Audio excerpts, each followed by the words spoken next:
शुरुआत से लेकर अंत तक आप अगुवाई करना, आपकी आराधना करने के लिए, आपके नाम को ऊंचा उठाने के लिए प्रभु हमारे प्रार्थना पूर्व आपको धन्यवाद देते हैं। आज का उपदेश यहाँ का पूरा समय हम आपके हाथों में सौंप देते हैं प्रभु। हम अपनी रीति से नहीं, लेकिन प्रभु हम आपकी रीति से चलना चाहते हैं। आप सहायता करें, मदद करिए प्रभु, गीत गाने में, आपकी आराधना करने में, प्रभु आपका वचन बांटने में, प्रभु आपके दासों को प्रभु आप सहायता करिए। और आज की शाम को यीशु से हम आपके हाथों में सौंपते हैं प्रभु।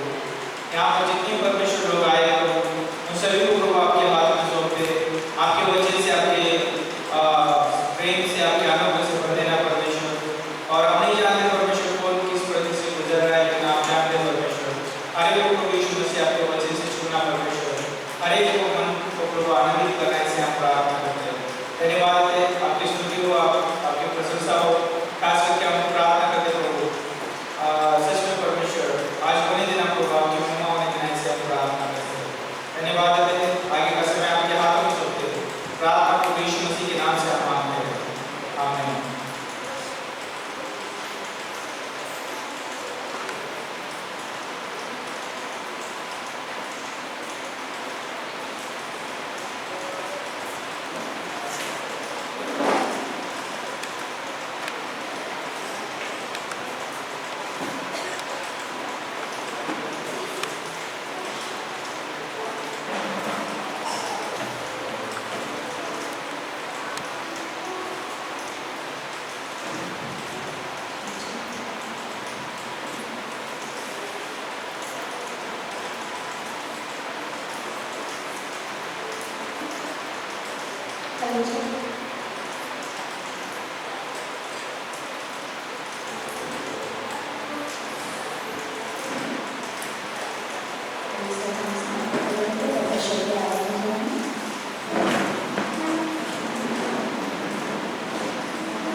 सभी का जो है स्वागत करते हैं आज की सभा में।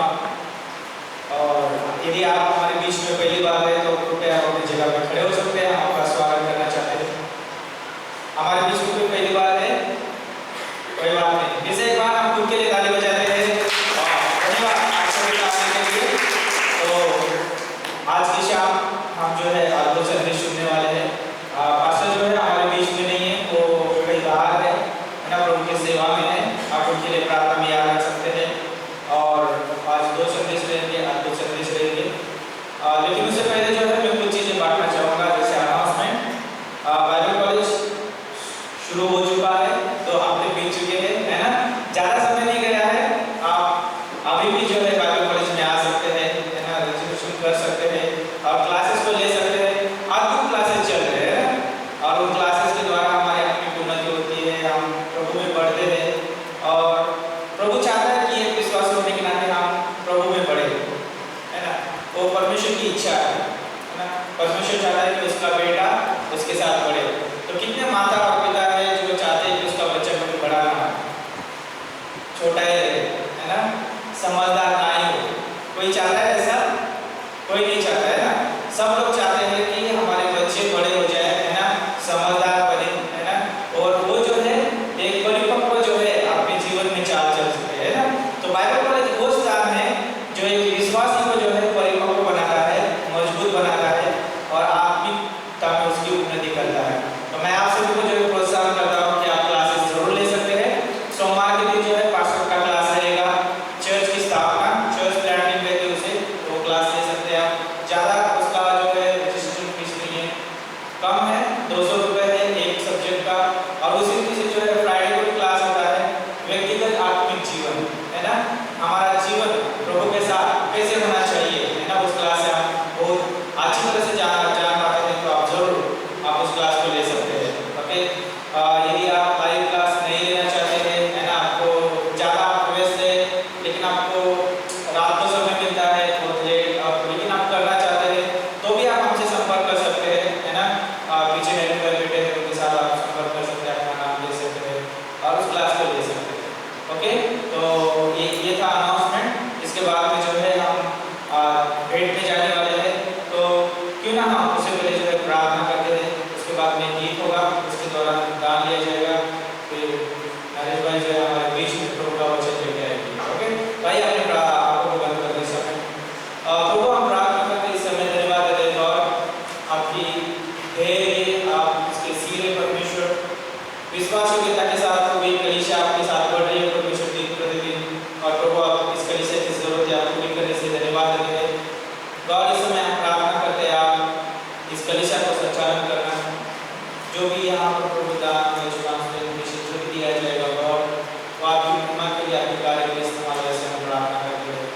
धन्यवाद देते प्रभु, इस कलीसिया की तमाम जरूरतें आपके हाथ में सकते हैं, आप पूरी करना। धन्यवाद देते यीशु के नाम से हम मांगते हैं, आमीन।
Hello, Chef.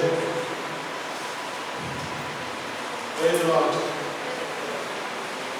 हम लोग आनंदित हैं फिलिपियों को इतना अद्भुत है फिलिपियों को प्रभु में सदा आनंदित हो उसमें से मेरा कहते हैं इतने दिनों से मैं थोड़ा बीमार चल रहा हूँ मेरे लिए बात 10 मिनट अच्छी तरह बोलूँ पास्टर ने कहा है कि आप हो सके 5 या 10 मिनट बोलूँ और एक प्रार्थना करते हैं धन्यवाद इस दिन के लिए इस समय के लिए हम सबके जीवन में आपको उपस्थिति के धन्यवाद मांगते हैं प्रभु यीशु छोटी सी हमारी परीक्षा के लिए धन्यवाद मांगते हैं प्रभु यीशु जो आपने हमें लोग दिए हैं भारत में पूरी कैसे करें संगत कैसे करें आपकी आज जो भी वचन प्रचार हो प्रभु यीशु आपकी महिमा आपकी हृदय और प्रभु यीशु सब प्रभु में आनंदित रहे प्रभु में अनुशासन पढ़ते जाने से बने रहना प्रभु यीशु मसीह के नाम से मांगते हैं आमीन।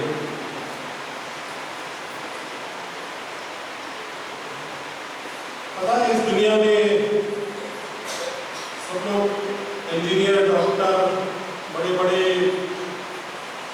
वैज्ञानिक लोगों को महत्व देते हैं देना चाहिए उसमें कुछ फायदा है फायदा इस संसार के लिए बहुत कुछ है लेकिन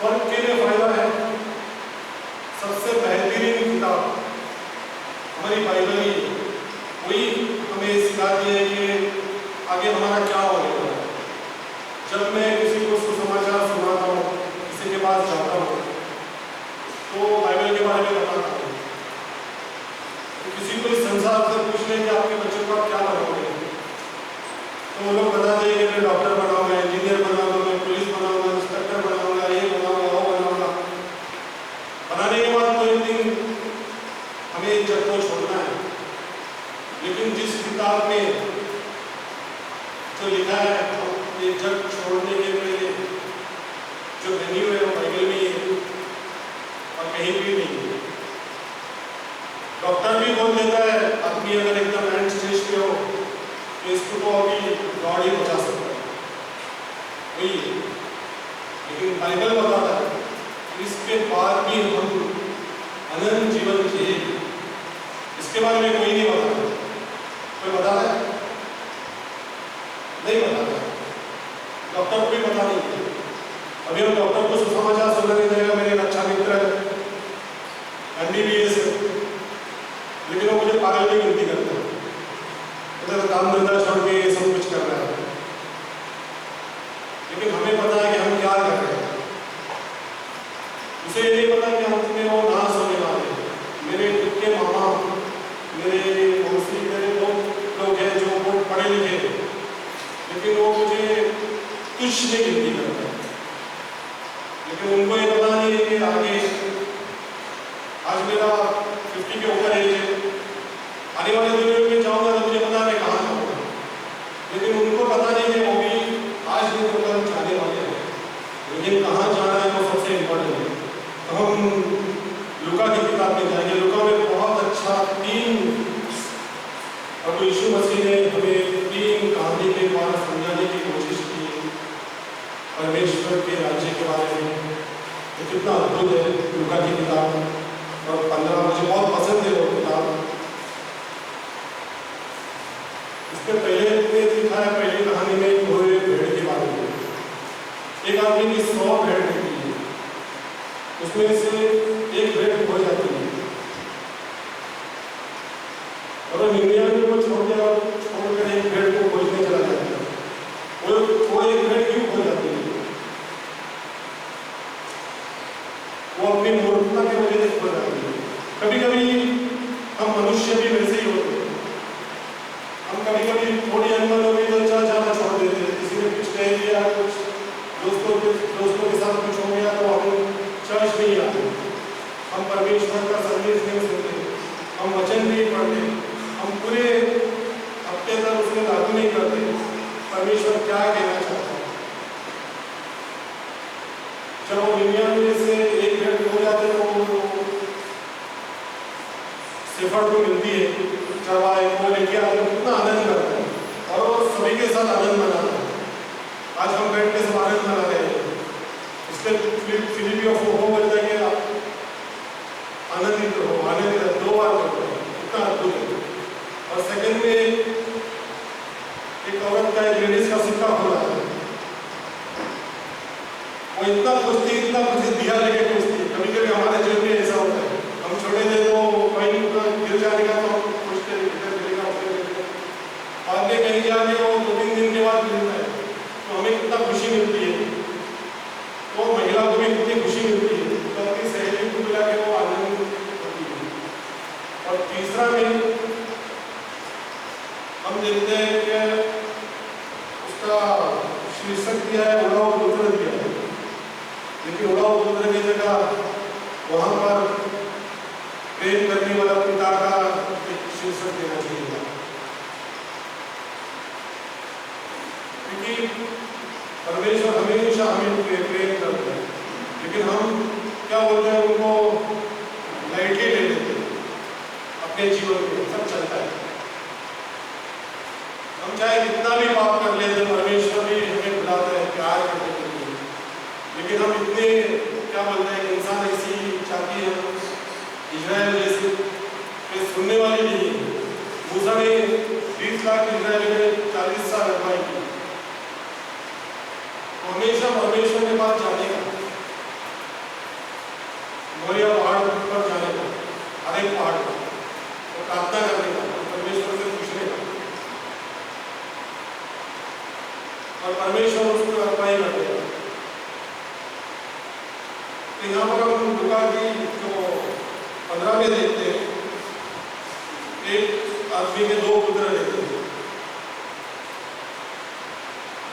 2 पुत्र में देखते हैं, छोटा पुत्र बोलता है कि मुझे मेरा जो भी हिस्सा है वो मुझे दे दो। पिताजी उसका हिस्सा उसको दे देता है। बहुत दिन बीतने के बाद बाइबल बताती है, बहुत दिन बीतने के बाद बाइबल यही बताता है कि ज्यादा पैसा आने के बाद आदमी का कैरेक्टर थोड़ा लूज हो जाता है, तो उसको लगता है क्या मैं पैसा क्या करूँगा क्या नहीं करूँगा। कभी कभी हमारे जीवन में भी ऐसा होता है, क्या मैं खुद का भी एग्जाम्पल लेता हूँ कि ज्यादा पैसा आएगा तो मेरा क्या करूँगा। शैतान हमें ना पकड़ लेता है और उसकी योजना में हमें यूज करना चाहता है, वैसे वो उड़ाऊ पुत्र को भी शैतान यूज करना चाहता है और वहां से उसको दूर देश में दिया, और दूर देश में उसको बहुत सारे मित्र मिल जाते हैं, मौज मस्ती करता है और बादशाह को औरत भी मिल जाते हैं, वहां भी बहुत मौज मस्ती करता है, ऐश करता है। थोड़े दिन के बाद उस देश में अकाल पड़ता है।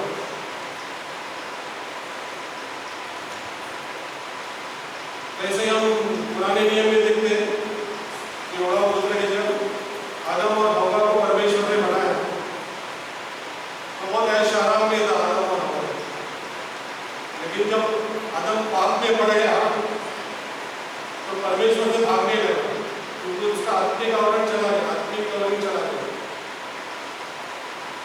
परफेक्ट बनाया, हमें भी परमेश्वर ने परफेक्ट बनाया, लेकिन परमेश्वर का आत्मिक आवरण हम चाहते ही नहीं। कहीं भी थोड़ी शैतानी हरकत हो गई इस संसार में तो हम डरमाने लगते हैं। देखिए, अगर हमें जन्म हुआ है तो हमारे पृथ्वी में धरती पर एक बार है आने वाली, बाइबल बताती है। लेकिन प्रभु यीशु मसीह ने जिसने विश्वास किया वो अनंत काल तक जिए, वो अन्य धर्म के जैसा नहीं है कि 7 क्या बोलते हैं 7 बार 7 जानवर का जन्म है, जन्म हो जन्म बाद में इंसान का सब चक्कर नहीं होगा, सीधा प्रभु यीशु मसीह पर जाएगा, उसकी गोद में हम ऐश करेंगे। कितना अद्भुत है। तो परमेश्वर की योजना में रहना कितना बेहतरीन है। जब आदम ने पाप किया तो कवरिंग का खोजेगा, अंधेर के पत्ते से अपने आप को ढांकने लगा, उतना उसके लिए काफी नहीं था।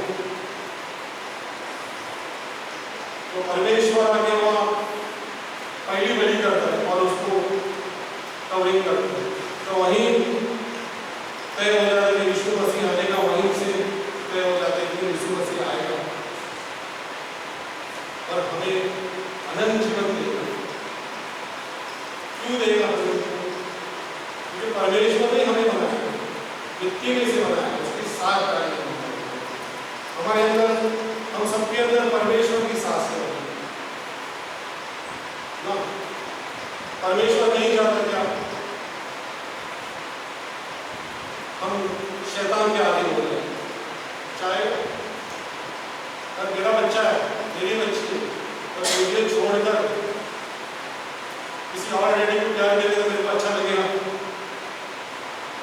एग्जाम्पल हमारे लिए से नहीं अच्छा लगेगा। मेरी बच्ची मेरे को बहुत प्यार करती है, मैं किधर जाता हूँ तो पापा किधर है, क्या है, कहाँ है, कभी आओगे, मुझे ये चाहिए और पापा से ही मांगता। वैसे हमारा परमेश्वर पिता और यीशु मसीह के पास सब कुछ ये पूरा जग है। हम उसको छोड़ के दूसरे की आदत में करेंगे तो कैसे चलेगा? और दूसरा एग्जाम्पल उसमें योना को परमेश्वर ने क्या बोला? तातीश जाने के लिए, तो निगले के झाड़ में जाने के लिए बैठ गया। परमेश्वर के आगे के खिलाफ गया, लेकिन परमेश्वर वापस उसको लेके आया।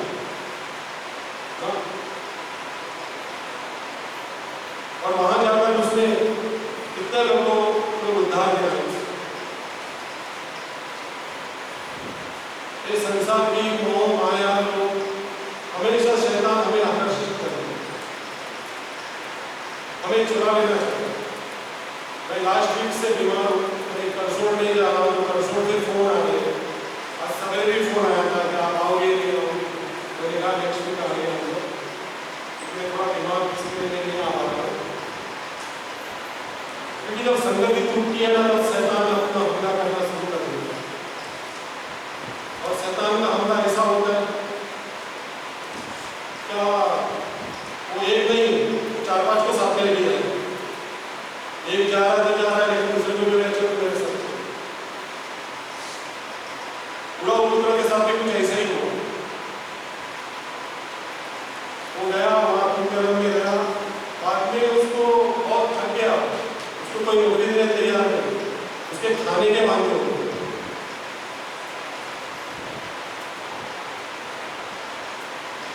बाद में वही देश में आदमी के पास उसको खेत में सुअर चराने का काम मिला, और जो सुअर खाते वही उसको खाना था।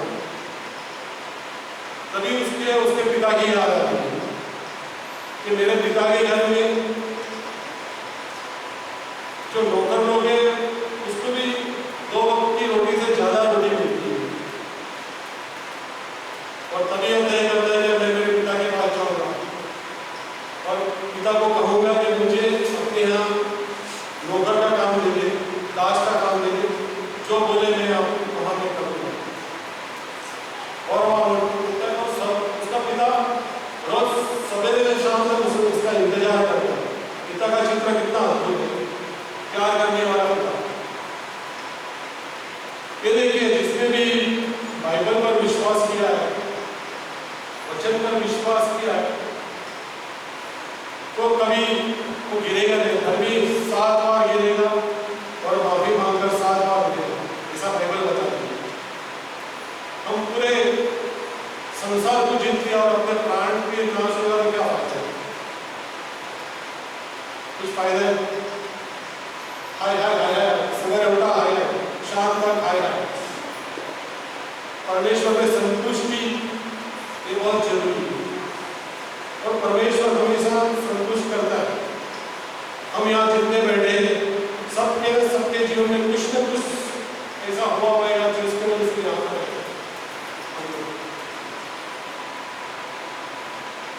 जब वो पिता के पास आते हैं तो पिता उसे गले लगा देते हैं। पुत्र बहुत रोता है और उसके लिए नया, उसके लिए ड्रेस पाला बनवाता है, रोटी बनाते हैं, चुका बनाते हैं और पाला बछड़ा काटता है और आप पार्टी चलती है। यहाँ पर एक विष आ जाता है। क्या आ जाता है? उसका जो बड़ा पुत्र है वो उसमें से उसका दास है, उसको पूछते क्या हो रहा है, तो मेरा भाई आया। तो घर में अंदर आने के लिए तैयार नहीं हो, तो पिताजी जाके उसको बुलाने जाते हैं। तो बोलते पिताजी मैं आपके साथ था, आप जो बोला मैंने सब कुछ किया। हाँ, सब कुछ किया, आपने जो बोला मैंने सब कुछ किया, लेकिन आपने मेरे लिए कभी मुर्गी एक बकरी का बच्चा तक नहीं करना। तो पिताजी क्या बोलता है, बेटा जो सब कुछ मेरा है और तेरा ही तो है, यहाँ पर है, यहाँ पर क्या देखते हैं? ये दो पुत्र में क्या देखते हैं? एक घर में अविश्वासी है, बाहर अविश्वासी है। एक घर में खोया है, एक बाहर खोया है। मेरा कहने का पॉइंट ये, तो कभी कभी हम लोग चर्च में रहते भी है ना, अपने जीवन के अंदर अपने मन में परमेश्वर के साथ संगति से दूर हो जाते।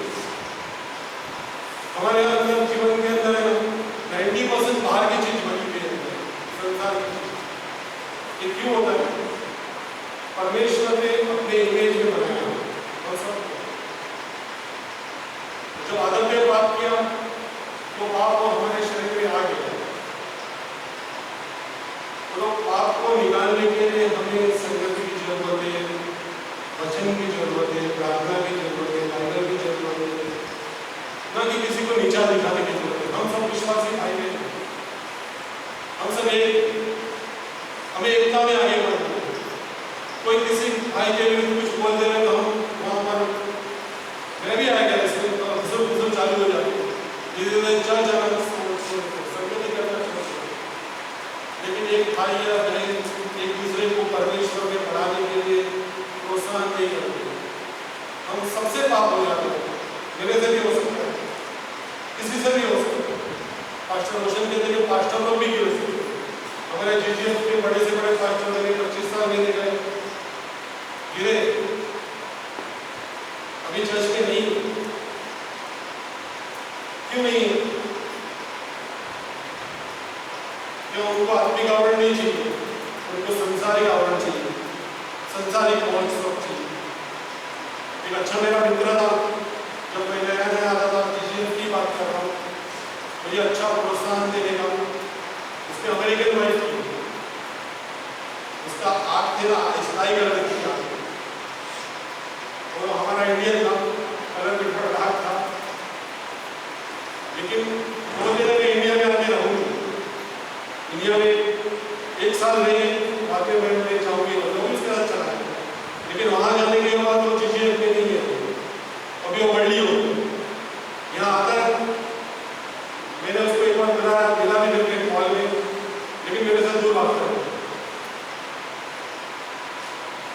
तो शैतान की चालाकी कितनी मजबूत है, शैतान कैसा अपने इसमें अंत में फाल देता है और फंसा देता है लोगों को।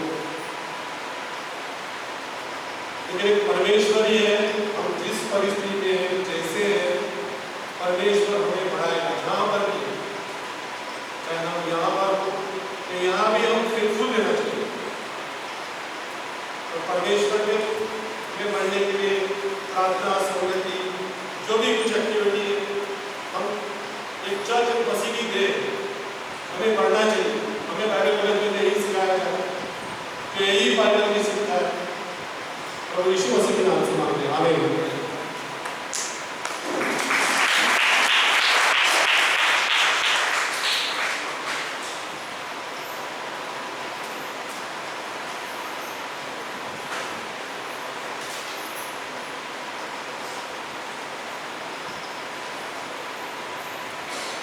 यस, क्या आप सभी लोग हैं यहाँ पर? यस, तो बहुत अद्भुत संदेश है ना कि व्यक्ति जो है परमेश्वर की योजना में, अगर प्रभु की योजना में है तो परमेश्वर उससे बहुत प्रेम करता है ना, उसको अनुग्रह भी देता है। गिर भी जाता है व्यक्ति तो उसको अनुग्रह भी देता है। पर भले उड़ाऊ पुत्र गिर गया, लेकिन उसके पिता ने उसे प्रेम किया, है ना, उसको अनुग्रह दिया। अनुग्रह दूसरा मौका देता है ना, उस स्थान पे बैठने के लिए जो है अनुग्रह क्या करता है, परमेश्वर से हम सीखते हैं ना। तो एक विश्वासी परमेश्वर की योजना में है ना, उसके उद्देश्य में है। भले वो गिर जाए कोई बात नहीं है, लेकिन अनुग्रह है ना उसको उठाता है। लेकिन उसे क्या करना है? परमेश्वर की ओर आना है ना, परमेश्वर की ओर देखना है। तो कुछ चीजें मैं यहाँ पर बांटना चाहूँगा। तो मैं भी जस्ट सोच रहा था कि एक विश्वासी परमेश्वर की योजना में है तो उसे क्या करना चाहिए। सवाल, एक विश्वासी परमेश्वर की योजना में है, उद्देश्य में है, तो उसे क्या करना चाहिए? उसे जो है परमेश्वर पे भरोसा रखना चाहिए, है ना, परमेश्वर के ऊपर उसको विश्वास रखना चाहिए। तो एक घटना जो बाइबल में है वो मैं आपको बताना चाहूँगा। मत्ती की किताब उसका 8 अध्याय और 23 पंक्ति से लेकर 27 पंक्ति आप निकाल सकते हैं वहाँ पर जो है पढ़ने के लिए। यहाँ पर जो है यीशु मसीह है और उसके शिष्य है, और ये जो है नाव में बैठ के जो है क्या कर रहे, यात्रा कर रहे, झील के इस पार से उस पार जाने की वो प्रयास कर रहे।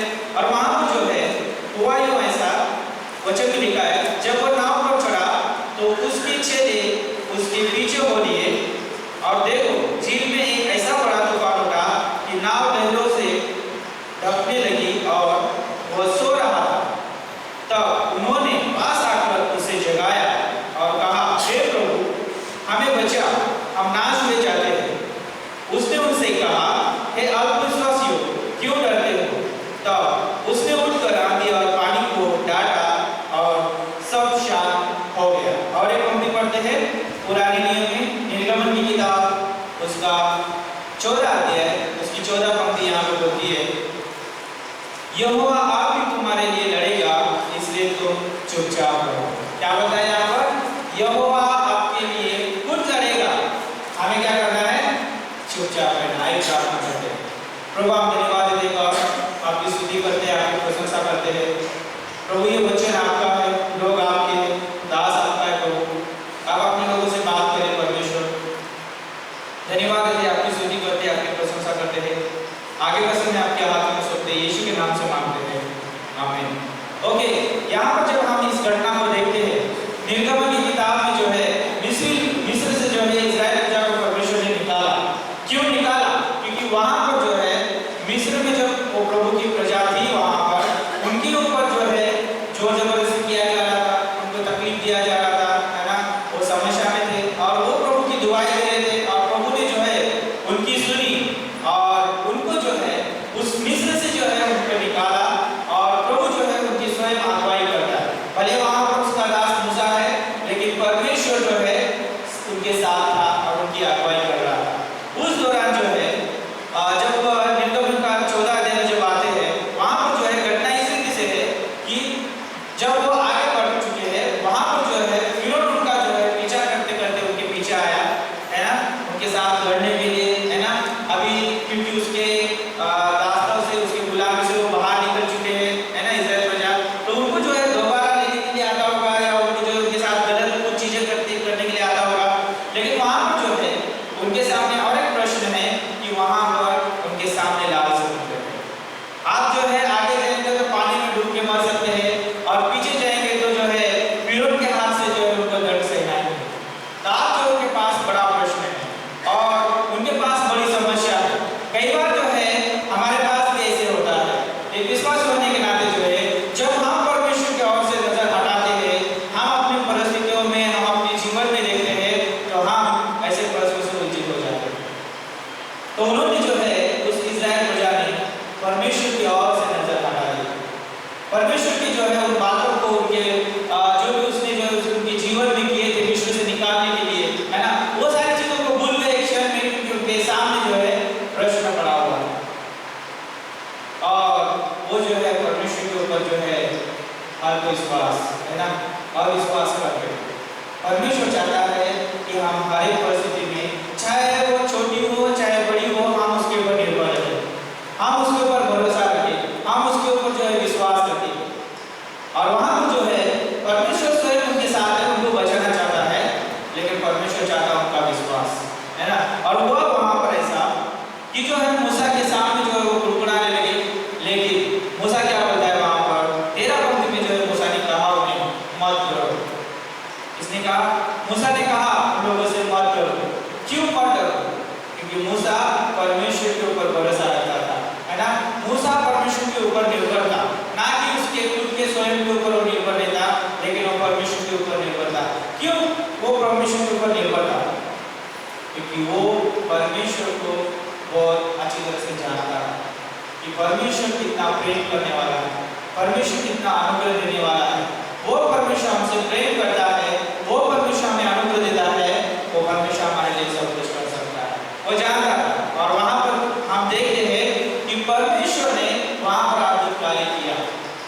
भले एक व्यक्ति का विश्वास था, मूसा विश्वास करता था कि परमेश्वर रास्ता निकालेगा, और परमेश्वर को उसने जो है गहराई से जान लिया था, और वो अपने मन में शांत था। वो जो है परमेश्वर के ऊपर निर्भर था, परमेश्वर के ऊपर विश्वास करके था, वो डरा नहीं था। भले वो उतने लोगों की अगुवाई कर रहा है, उसके पास डर आना चाहिए था, लेकिन वो डरा हुआ नहीं। क्यों? क्योंकि उसका भरोसा परमेश्वर पे था। और हम देखते हैं वहां पर कि परमेश्वर ने उनको जो है उस समुद्र में से बाहर निकाला, है ना। वहां पर जो है परमेश्वर ने रातों रात वहां पर जो है आंधी चलाई, है ना। और वहां पर जो है परमेश्वर ने सूखी भूमि करके जो है वहां पर उनको जो है वहां से जो समुद्र से जो है बाहर निकाला। और हम देखते हैं वहां पर कि सिर्फ समुद्र से बाहर नहीं उनको निकाला, लेकिन जो उनके पीछे जो मिस्री लगे हुए थे, जो उनका पीछा करते हुए आ रहे थे, उनको भी जो है परमेश्वर उस समुद्र में विनाश कर दिया। कहने का मतलब ये है कि जब हम परमेश्वर के ऊपर निर्भर रहते हैं, भरोसा रखते हैं, हमारी खराब परिस्थितियों में परमेश्वर हमें प्रेम देता है, उसका अनुग्रह देता है, और हमें जो है सही सलामत भी रखता है। जब हम नए नियम में आते हैं, मत्ती की किताब उसका 8 अध्याय में, वहां पर भी जो है एक घटना चल रही है, और ये घटना ये है कि वहां पे तूफान है, लेकिन जो है वो चेले जो है वो भूल गए कि स्वयं परमेश्वर वहां पर उपस्थित है ना। यीशु मसीह वहां पर उपस्थित है, और यीशु मसीह ने क्या किया? वहां पर जो है वो उठा और उस पानी को, उस आंधी को क्या किया? उसने डांटा। क्यों डांटा? क्योंकि वो परमेश्वर है और उसको जो है सारी चीजों के ऊपर अधिकार है। याद रखिए कि ये मनुष्य जो है परमेश्वर की योजना में है, उसके उद्देश्य में है, और परमेश्वर मनुष्य से प्रेम करता है, उसे अनुग्रह देता है, उसके लिए सारे उपाय करता है, और परमेश्वर का उसके ऊपर अधिकार भी है।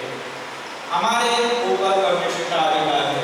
क्यों? क्योंकि वो हमारा क्या है? पिता है, वो हमारा परमेश्वर है, और वो हमारे बारे में क्या करता है? अच्छी कल्पनाएं रखता है, अच्छी सोच रखता है ना, अच्छे विचार रखता है हमारे बारे में। वो हमारे बारे में कभी नाश की बात नहीं सोचता है, हमारे बारे में जो है वो अच्छी बातें सोचता है। और यहाँ पर हम देखते हैं कि यीशु मसीह ने जो है उन्हें इस बात कही।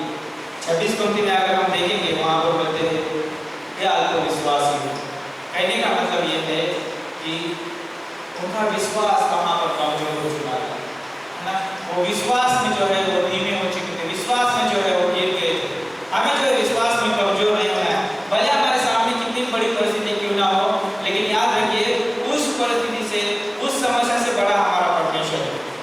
ओके, तो यहाँ पर जो है यीशु मसीह जो है उनके जीवन में जो है शांति लेके आए। सिर्फ वो तूफान के साथ परमेश्वर की शांति लेके नहीं आए तूफान की, लेकिन उनके मन में भी जो तूफान होता था नाश का, है ना, जो डर चुके थे,